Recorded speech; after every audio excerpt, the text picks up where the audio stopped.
Bismillahirrahmanirrahim. Assalamualaikum warahmatullahi wabarakatuh. Bertemu lagi kita dalam pembacaan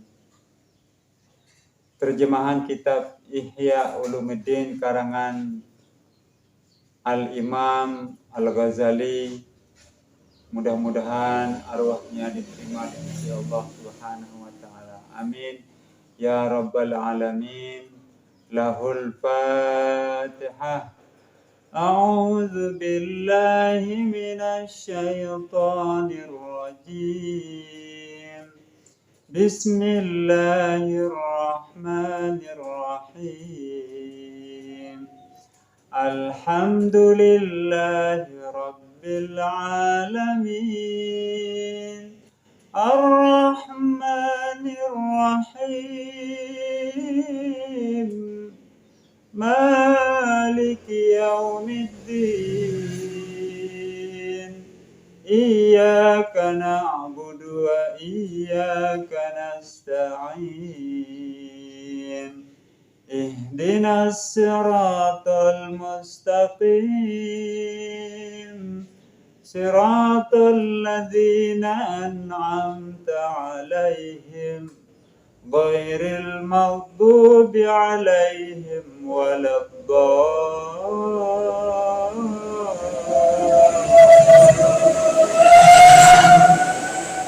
Amin ya rabbal alamin. Pertama-tama marilah kita memuji Allah dengan ucapan alhamdulillahirabbil alamin.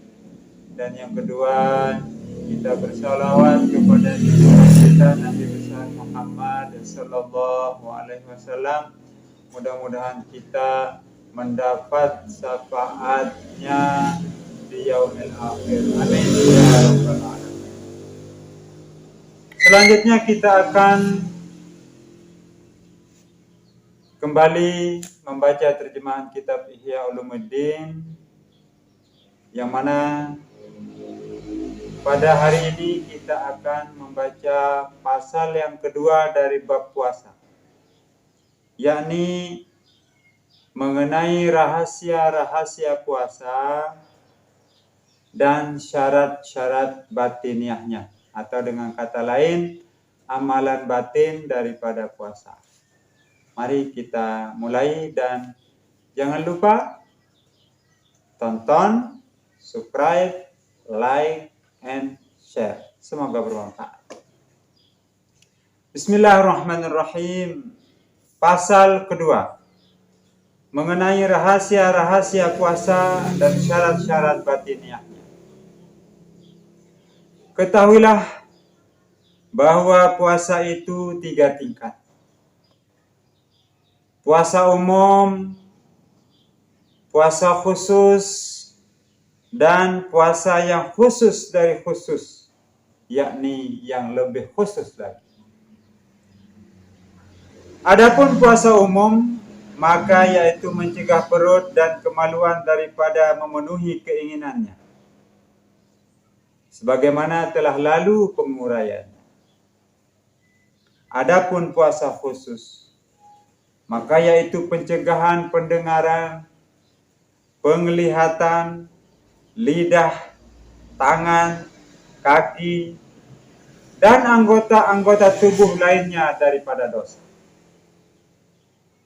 Adapun yang khusus dari khusus, maka yaitu puasa hati daripada segala cita-cita yang hina dan segala pikiran duniawi, serta mencegahnya dari selain Allah Azza wa Jalla secara keseluruhan.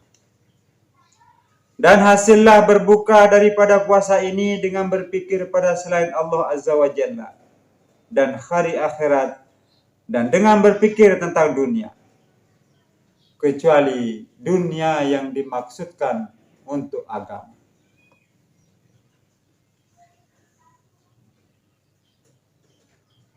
Maka yang demikian itu adalah sebagian daripada perbekalan akhirat dan tidaklah termasuk dunia. Sehingga berkatalah orang-orang yang mempunyai hati, Barang siapa tergerak cita-citanya dengan bertindak pada siang harinya untuk memikirkan bahan pembukaan puasanya, niscaya dituliskan untuk suatu kesalahan kepadanya.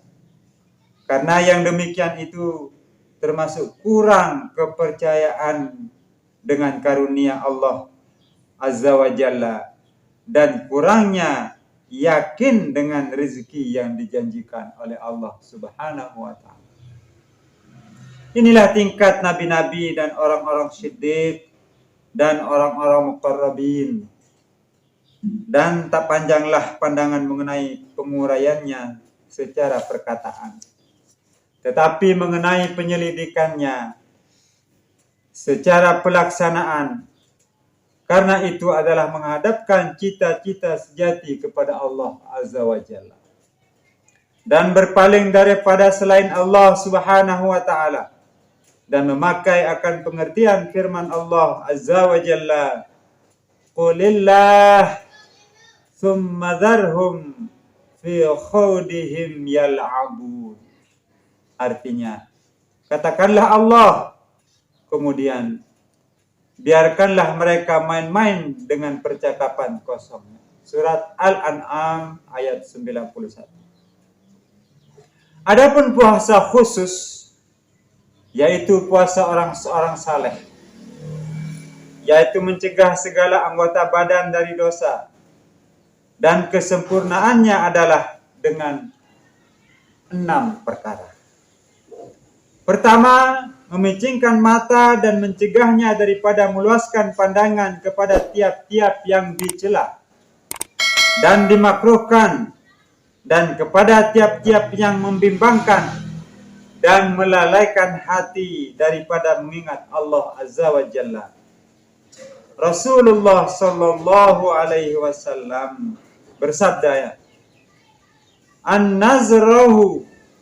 An-nazratu sahmun masmumun min sihami iblis la'anahullahu faman tarakaha khaufa minallah atahu Allahu azza wa jalla imanan yajidu halawatahu fi qalbi. Pandangan itu adalah panah yang beracun dari panah-panah iblis yang telah kena kutukan Allah. Maka barang siapa meninggalkan pandangan karena takut kepada Allah, niscaya didatangkan oleh Allah Azza wa Jalla kepadanya keimanan yang diperolehnya kemanisan dalam hatinya. Diriwayatkan oleh Jabir dari Anas dari Rasulullah sallallahu alaihi wasallam, khamsun yuftirna as-sha'im al-kazibu wal-ghibatu wan-namimatu wal-yaminul kazibatu wan-nazru bi syahwah.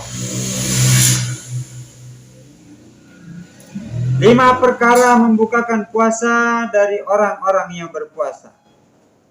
Pertama, berdusta. Kedua, mengumpat. Ketiga, menjadi lalat merah, bersumpah palsu, dan memandang dengan nafsu. Diriwayatkan Jabir dari Anas, kata Abu Hatim Ar-Razi, hadis ini bohong. Kedua, menjaga lidah daripada perkataan yang sia-sia. Berdusta, mengumpat, berkata keji, berkata yang merenggangkan hubungan, kata-kata permusuhan, kata-kata yang mengandung riya, dan mengharuskan berdiam diri serta menggunakan waktu untuk berzikir kepada Allah Subhanahu wa Ta'ala dan membaca Quran. Inilah puasa lisan. Berkata Sufyan, mengumpat itu merusakkan puasa. Lis dari Mujahid. Diriwayatkan ini oleh Bishr bin Al-Haris daripadanya. Diriwayatkan oleh Lis dari Mujahid, dua perkara merusakkan puasa: mengumpat dan berbohong. Bersabda Nabi Shallallahu Alaihi Wasallam, sesungguhnya puasa itu benteng. Apabila seseorang dari kamu berpuasa, maka janganlah berkata keji dan jahil. Dan kalau ada orang yang menyerang atau memakinya, maka hendaklah dia mengatakan, aku ini berpuasa, aku ini berpuasa. Diriwayatkan Al-Bukhari Muslim dari Abu Hurairah. Tersebut pada hadis bahwa dua orang wanita mengerjakan puasa pada masa Rasulullah Sallallahu Alaihi Wasallam. Lalu diserang keduanya oleh kesangatan lapar dan haus pada akhir siang, sehingga hampirlah keduanya binasa. Lalu keduanya mengirim utusan kepada Rasulullah Sallallahu Alaihi Wasallam memohon keizinan berbuka. Maka Rasulullah Sallallahu Alaihi Wasallam mengirimkan kepada keduanya sebuah wadah, seraya mengatakan kepada utusan itu, katakanlah kepada kedua wanita itu, muntahkanlah ke dalam wadah ini apa yang telah engkau makan. Maka muntahlah seorang dari keduanya setengah wadah darah semata dan daging semata, dan yang seorang lagi muntah seperti itu juga, sehingga penuhlah wadah itu dengan muntah keduanya. Maka heranlah manusia dari yang demikian itu. Lalu bersabda Nabi Sallallahu Alaihi Wasallam, keduanya ini telah berpuasa daripada yang dihalalkan oleh Allah untuk keduanya, dan berbuka dengan apa yang diharamkan oleh Allah kepada keduanya. Yang seseorang duduk bersama yang lain mengumpat manusia, maka inilah apa yang dimakan oleh keduanya dari daging manusia itu. Diriwayatkan oleh Ahmad dari Ubaid, sanadnya tidak diketahui. Yang ketiga, mencegah pendengaran daripada mendengar tiap-tiap yang makruh. Karena tiap-tiap yang haram diucapkan, maka haram mendengarnya. Karena itulah disamakan oleh Allah Ta'ala antara orang yang mendengar dan makan yang haram. Allah Subhanahu wa Ta'ala berfirman, Samma'una lil kadhibi akaluna lis-suhur. Mereka orang-orang yang suka mendengar untuk berdusta dan memakan yang haram. Surat Al-Maidah ayat 42. Dan berfirman Allah Ta'ala, laula yanhahumur rabbaniyunal ahba an qawlihimul isma wa aklihimus suhur. Yang artinya, mengapa mereka tidak dilarang oleh ahli-ahli ketuhanan dan pendeta-pendeta dari mengucapkan perkataan dosa dan memakan yang haram. Surat Al-Maidah ayat 63. Maka berdiam diri mendengar upatan adalah haram. Berfirman Allah Subhanahu wa Ta'ala yang artinya bahwa kamu jadinya seperti mereka. Surat An-Nisa ayat 104. Dan karena itulah Rasulullah SAW bersabda, yang mengumpat dan yang mendengar adalah berserikat dalam dosa. Diriwayatkan At-Tabrani dari Ibnu Umar dengan sanad dhaif. Keempat, mencegah anggota-anggota tubuh yang lain dari segala dosa, dari tangan dan kaki, dan dari segala yang makruh, serta mencegah perut dari segala harta subhat waktu berbuka. Maka tidak ada arti puasa, yaitu mencegah daripada makanan yang halal, kemudian dengan makanan yang haram itu dia berbuka. Lalu serupalah orang yang berpuasa ini seperti orang yang membangun sebuah istana dan meruntuhkan kota. Bahwa makanan yang halal itu sesungguhnya memberi melarat dengan banyaknya, bukan disebabkan macamnya. Maka berpuasa itu adalah menyedikitkannya.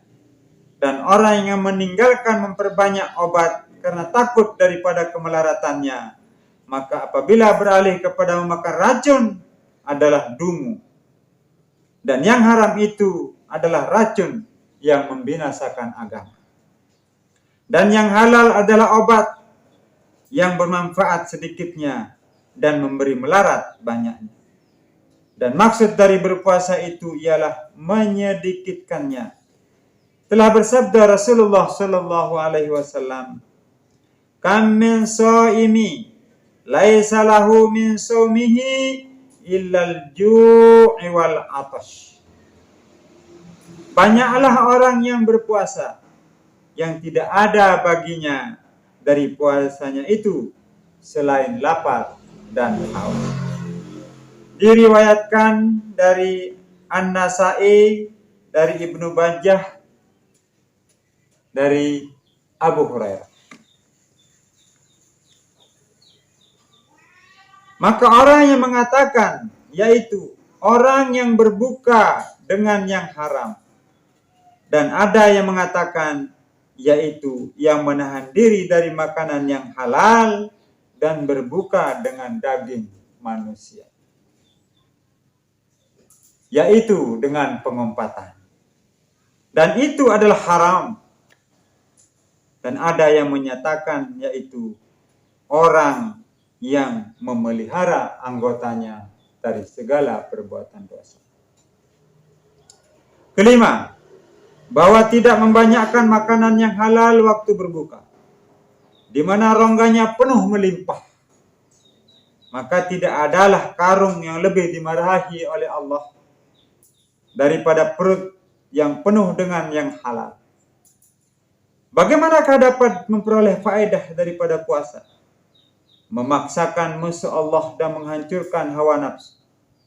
Apabila diperoleh oleh yang berpuasa ketika berbuka, apa yang tidak diperolehnya pada siang hari? Kadang-kadang bertambah lagi dengan berbagai macam warna makanan. Sehingga berjalanlah kebiasaan dengan menyimpan segala macam makanan itu untuk bulan Ramadan.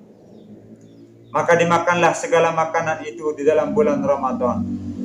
Apa yang tidak dimakan dalam bulan-bulan yang lain.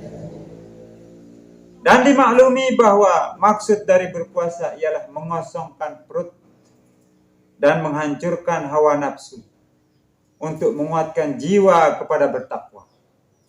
Apabila perut ditolak daripada makanan dari pagi sampai sorenya, sehingga perut itu bergolak keinginannya dan bertambah kuat kegemarannya, kemudian disuguhkan dengan makanan yang lezat-lezat dan kenyang, niscaya bertambahlah kelezatan dan berlipat gandalah kekuatan, serta membangkitlah dari nafsu syahwat itu apa yang diharapkan tadinya tenang, jikalau dibiarkan di atas kebiasaan.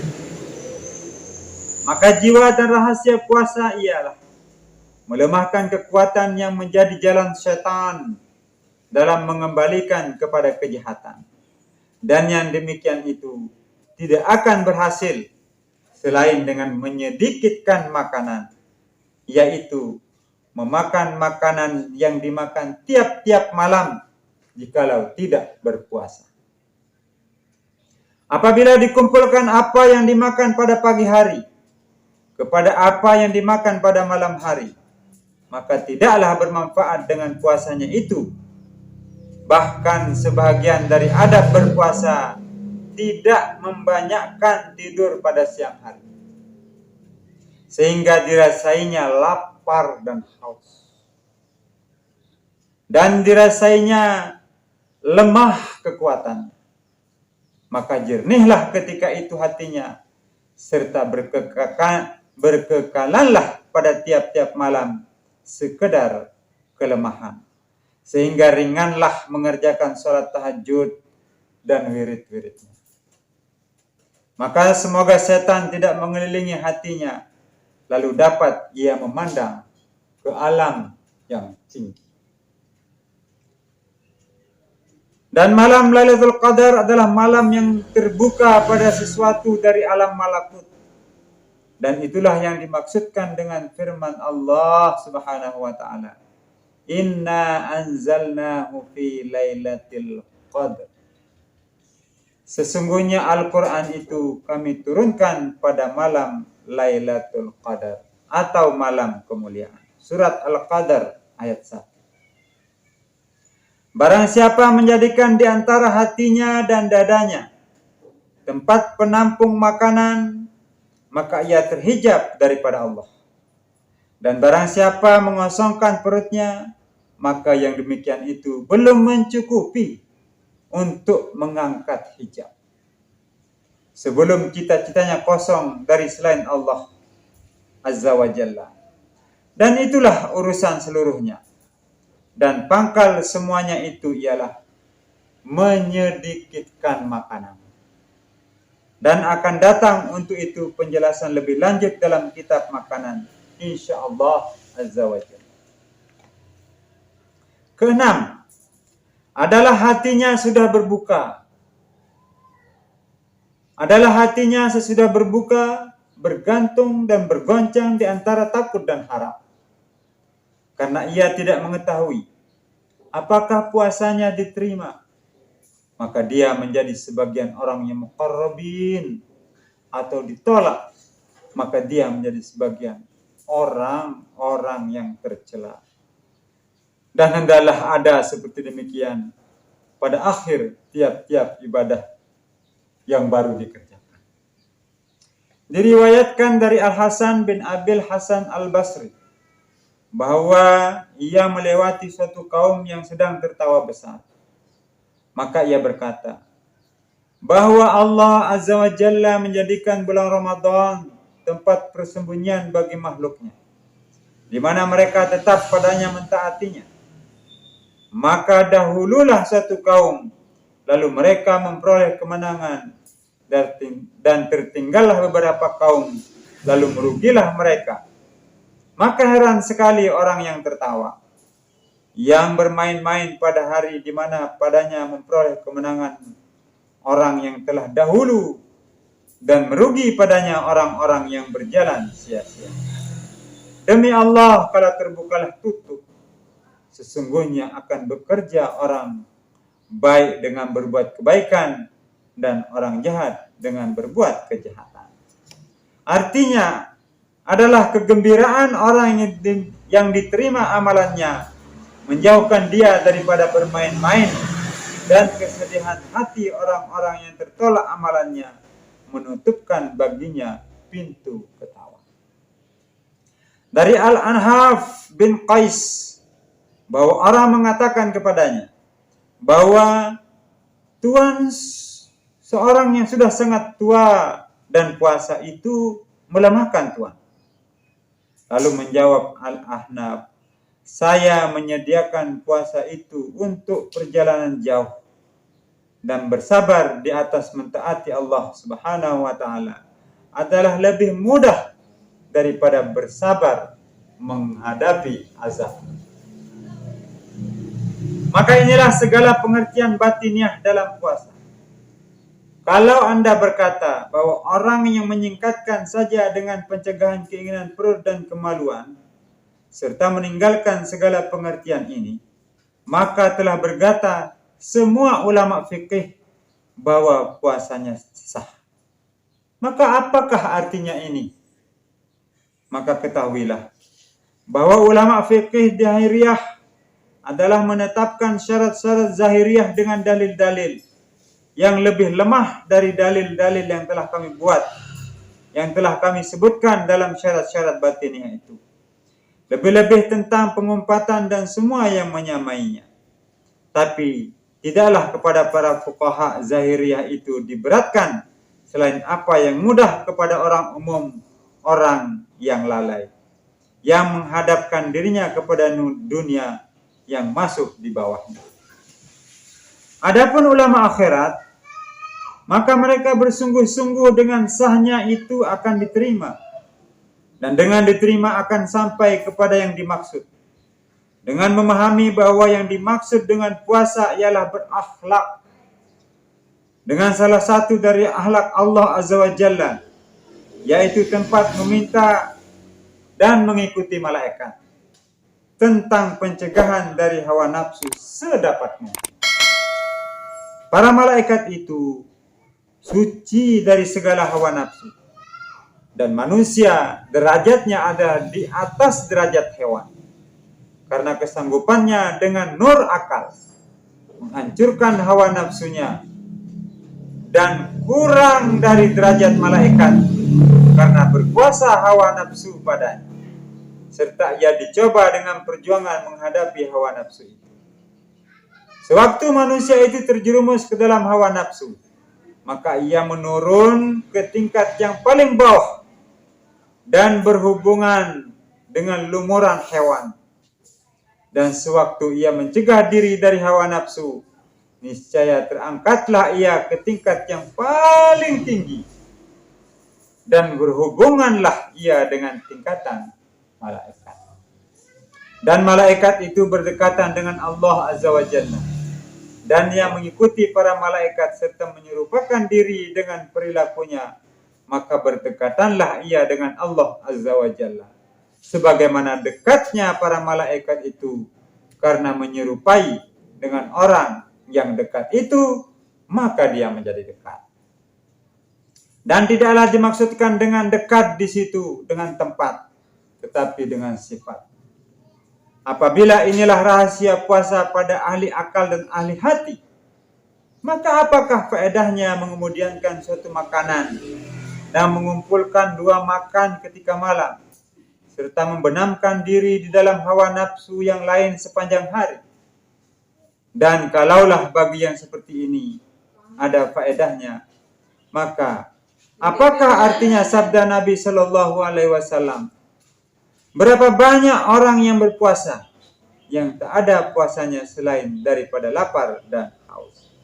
Hadis ini sudah diterangkan dulu. Karena inilah berkata Abu Darda, alangkah baiknya tidur dan berbuka orang-orang yang pandai. Bagaimanakah mereka tidak mencela puasa dan tidak tidur malam orang-orang bodoh? Sebiji sawi dari orang yang berkeyakinan dan bertakwa adalah lebih utama dan lebih kuat daripada seperti berbukit ibadah daripada orang-orang yang tertipu dengan dirinya.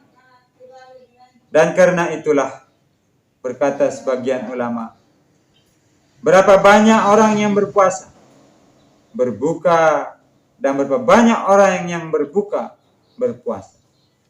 Orang yang berbuka puasa ialah orang yang menjaga segala anggota tubuhnya dari dosa. Ia makan dan minum.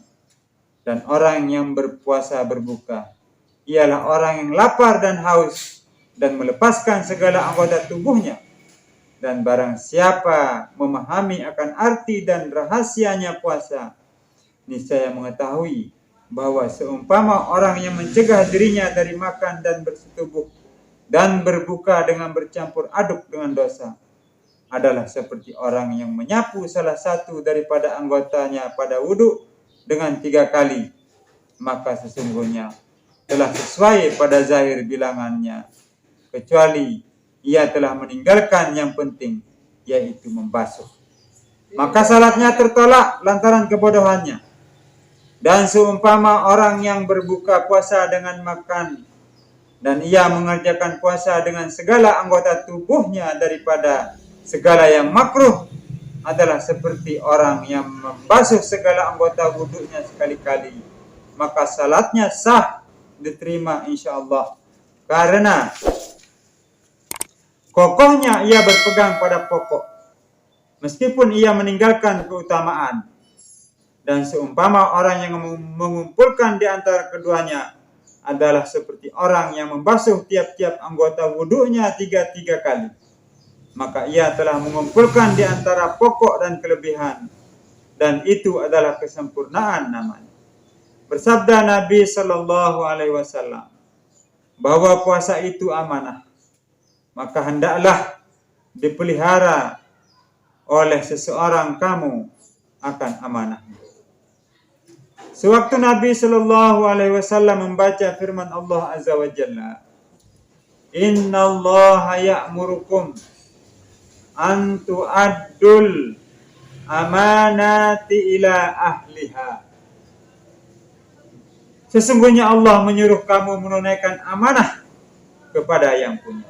Surat An-Nisa ayat 58.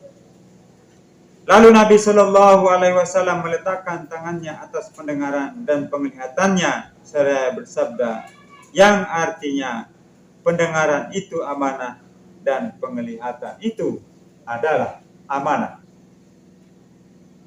Jikalau tidaklah itu daripada amanah puasa, maka tidaklah Nabi Shallallahu Alaihi Wasallam bersabda, maka hendaklah ia mengatakan bahwa aku ini berpuasa. Artinya bahwa aku siap simpankan lisanku supaya aku memeliharakannya. Maka bagaimana ia aku lepaskan dengan menjawab akan perkataan engkau. Jadi telah teranglah bahwa tiap-tiap ibadah itu mempunyai zahir dan batin, kulit dan isi. Dan kulitnya itu mempunyai beberapa derajat, dan bagi tiap-tiap derajat mempunyai beberapa lapisan.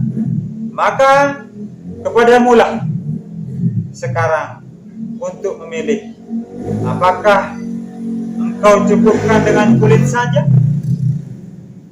tanpa isi, atau engkau berpihak mencemplungkan diri kepada para ahli.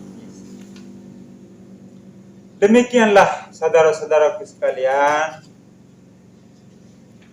pembacaan kitab Ihya Ulumuddin pasal kedua mengenai rahasia-rahasia puasa dan syarat-syarat batiniahnya. Kita akan sambung lagi besok di pasal ketiga, yakni tentang amalan sunat dengan puasa dan susunan wirid padanya. Demikianlah, sampai jumpa lagi besok. Jangan lupa tonton, subscribe, like, dan share. Semoga bermanfaat bagi diri kita dan kepada orang banyak. Dan semoga tercatat sebagai amal ibadah kita di sisi Allah Subhanahu wa ta'ala. Amin. Ya Rabbal Alamin. Assalamualaikum warahmatullahi wabarakatuh.